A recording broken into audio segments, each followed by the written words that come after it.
Um bom dia a todos que nos assistem. Estamos aqui com mais uma meditação na Palavra de Deus hoje. Hoje nós iremos meditar aqui no livro de Lucas, capítulo 12, do versículo 42 ao 43. Olha o que o Senhor Jesus diz aqui na palavra dele. E disse o Senhor: Qual é, pois, o mordomo fiel e prudente, a quem o Senhor pôs sobre os seus servos para lhe dar a tempo a ração?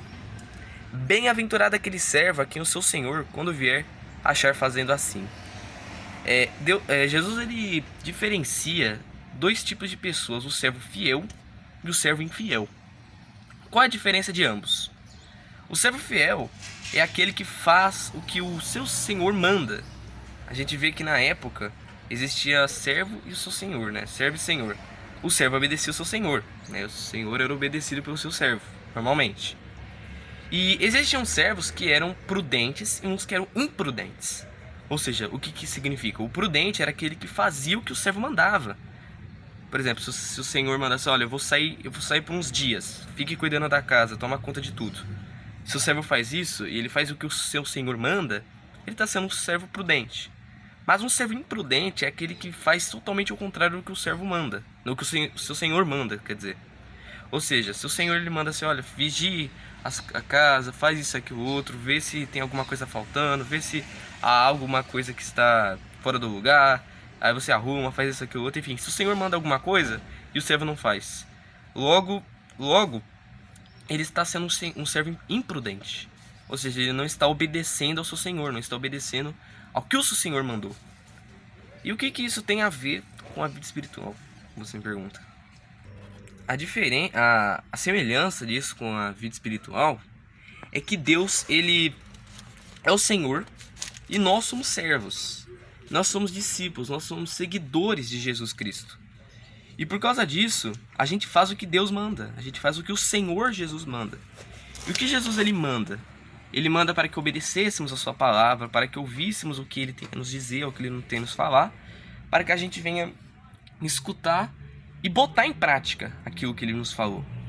Então, se a gente coloca em prática o que Jesus ele nos falou, que é obedecer a palavra dele, em fazer a vontade dele, então logo a gente é um servo prudente.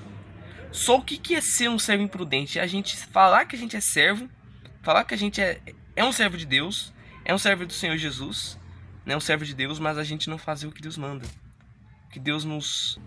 Ou seja, se a gente não faz, né, a vontade de Deus, o que ele nos pede, então logo a gente não é um servo prudente, a gente não é um servo que está servindo a Deus de verdade. A gente está fazendo totalmente o contrário do que era para ser feito. Ah, mas Deus ele obriga as pessoas a fazerem as coisas que ele quer? Não é dessa forma. Se Deus obrigasse, primeiramente, ele não daria o livre-arbítrio, né? Por isso que a gente vê uma divisão de pensamentos no mundo, uma visão de crenças. Uns acreditam nisso, outros até mesmo não acreditam em Deus, outros querem viver no pecado, querem viver no erro, na falha, enfim. Tudo é um poder de escolha. Então esse é o poder de escolha de cada um. Então, se eu quero servir a Deus, se eu quero obedecer a Deus, eu vou logo fazer a vontade dele. Eu vou ser um cristão de verdade, um cristão prudente. Porém, o que adianta eu falar que eu sou cristão, que eu sigo a palavra de Deus, sendo que eu faço totalmente o contrário do que Deus quer que eu faça? O que adianta? Por exemplo, a gente vê muitas pessoas na igreja, só que não são todos que querem estar lá. Alguns vão por serem forçados. Tem uns que cresceram na igreja, mas não sabem o significado de estar lá na igreja. Não sabem o que eles estão buscando, não sabem o que eles estão fazendo, sabe? Talvez essa seja a sua situação. Talvez você esteja na igreja por tantos anos e você não sabe o que você tem que fazer lá. Você não sabe qual é o seu objetivo, qual é o seu mandato lá. No caso, Deus ele chama todas as pessoas do mundo. Jesus ele chamou todos para a salvação. Só que são poucos os que são escolhidos, são poucos aqueles que querem contribuir com o que Jesus ele ofereceu na cruz, que é a salvação. Então, se você é um servo de Deus, você se considera uma pessoa de Deus, uma pessoa que obedece a Deus, obedece a palavra de Deus, você tem então que seguir a Ele. Você então tem que largar o pecado, largar o erro. Quantos falam que estão na presença de Deus, mas estão totalmente no mundo, no pecado, estão totalmente fazendo aquilo que é o contrário da vontade de Deus, estão totalmente fazendo o contrário, fazendo totalmente errado.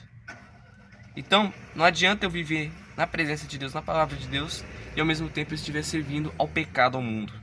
Isso totalmente não tem garantia nenhuma, isso não tem garantia alguma que é você falar que você vive com Deus, vive na palavra, mas você vive no pecado ao mesmo tempo. Então, ser um servo prudente é fazer o que Deus ele nos pede.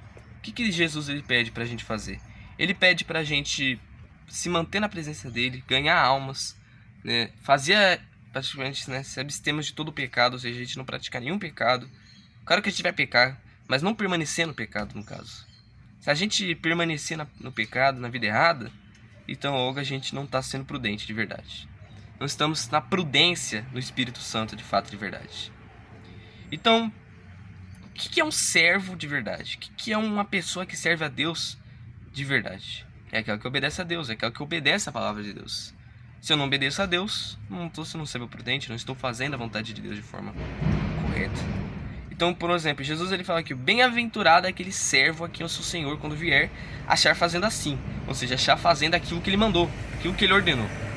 Então, se Jesus ele manda a gente, no caso, fazer a vontade dele, obedecer a ele, a palavra dele, e a gente não estiver fazendo isso, então a gente não é um servo, a gente é um servo imprudente. Por exemplo, a pessoa que acredita que ela tem que viver a vida dela, viver no pecado, viver, eu vou fazer minha vontade. A Bíblia não é um livro ultrapassado, isso aí não é verdade, Deus não existe, ou algo assim. A pessoa finge, né, tudo, né? Ela acha que, né, não existe, enfim, tal. Cada um com suas acredições, né, acredições. Muitos não acreditam, muitos outros acreditam. Isso aí, né, a gente não pode mudar pensamentos e lógicas. Mas tem uns que ficaram tantos anos, tanto tempo na igreja, ouvindo a palavra da salvação, ouvindo falar do Senhor Jesus, ouvindo falar de tantas coisas. A palavra de Deus foi literalmente plantada no coração da pessoa e ela simplesmente joga todo aquele tempo que ela ficou lá no lixo. Porque ela acaba não acreditando, ela acaba desacreditando de tudo aqui, falando que a Bíblia é um livro ultrapassado, falando com que tudo aquilo fosse inútil, que ela aprendeu. No caso, ela aprendeu nada, né? No caso, ela ouviu e jogou no lixo tudo que ela ouviu. Então o que adianta? O que adianta eu viver no mundo, né, viver na igreja por tantos anos e depois ir pro mundo? São os afastados. São pessoas que são afastadas. Então se você tem sido também um afastado, eu nem ia falar isso, mas sabe, eu acredito que foi Deus também que está mandando falar isso aí, né? Ele tocou no meu coração para falar isso aí.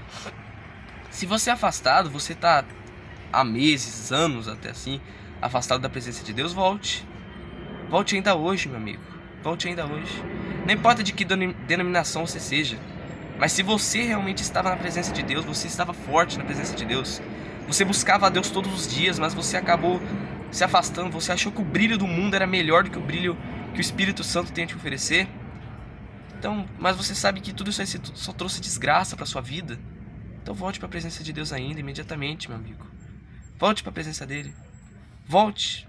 É o Espírito Santo que está pedindo isso a você. O que esse mundo tem te agregado? Hein? Esse mundo tem te agregado alguma alegria? Se tem te dado alguma alegria, é momentânea, porque depois você fica depressivo, você fica triste novamente. Parece que é aqueles remédios, sabe? Aquele remédio que você toma e você tem que tomar de novo pra você ficar, né, bem. Mas aquilo nunca acaba, né? É uma rotina, você tem que ficar tomando todo esse remédio toda hora pra você ficar bem. A mesma coisa assim. Você tem vivido no pecado achando que o pecado é bom. Você tem tido alegrias, prazeres momentâneos, mas depois você fica triste. Aí você tem repetido o mesmo ciclo. A alegria com Deus, a alegria com o Espírito Santo, ela é eterna. Ela não é passageira não, meu amigo. O que Deus quer te oferecer não é passageiro, é eterno. Vai durar daqui para toda essa vida até a eternidade com Ele. Você quer realmente largar tudo? Largar tudo que você ouviu, largar tudo que você aprendeu sobre Deus, largar tudo sobre a salvação, para você priorizar alguns anos, né, dessa vida, você querer aproveitar, entre aspas, né, a vida no mundo, no pecado, e você desprezar a salvação eterna que vem através de Deus? Você acha que isso é uma ideia inteligente? Isso por acaso é uma ideia inteligente, meu amigo?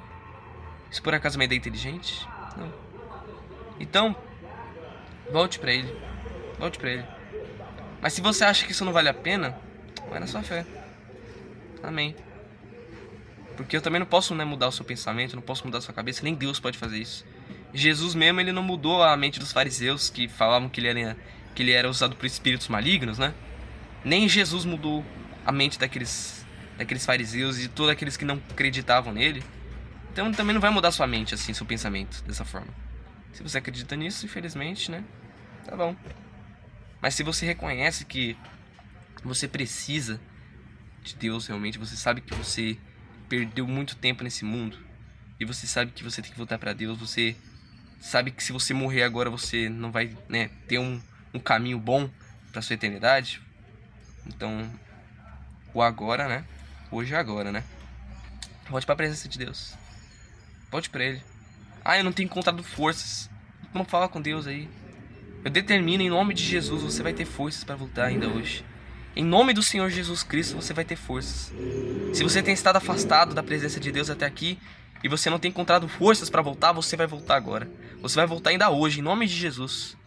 Porque o Espírito Santo, o Senhor Jesus, Ele dá força ao cansado. Ele fortalece ao aflito, Ele fortalece aquele que está sem força, que se encontra sem força. Então Ele vai fazer isso na sua vida da mesma forma. Como Ele fez na minha vida também, como Ele me deu forças para estar na presença dEle, e até hoje estou. Como Ele também fez isso em muitas vidas de muitas pessoas, Ele vai fazer a mesma coisa na sua vida. Então, é a sua escolha. É a sua escolha que você pode fazer. Ou você vai trilhar esse caminho, que é um caminho bom, que vai te trazer, vai te agregar na eternidade. Ou você vai querer prazeres terrenos que depois vão fazer com que você perca uma eternidade inteira, né? Então, isso é da sua escolha. A palavra também diz aqui, né, na explicação do bispo, diz aqui, ó, que a fidelidade ela é fundamental ao servo. Tanto que foi a primeira característica destacada pelo Senhor Jesus. Dela vem a prudência, a integridade, a confiança e a habilidade para administrar corretamente os bens do seu Senhor. Com este ensinamento, percebemos que há duas maneiras de viver, na fidelidade e na infidelidade. O fiel se prepara para a vida eterna e para a volta do Senhor, mas o infiel vive disperso espiritualmente, por isso será surpreendido com seu retorno. Ou seja, algo é um fato, né, que Jesus vai voltar. Se Jesus vai voltar hoje ou agora, ninguém sabe. Mas Deus, ele está, né, o Senhor Jesus está às portas. Mas uma coisa é fato, é se você morrer antes de Jesus voltar. Será que sua alma vai para o céu ou para o inferno?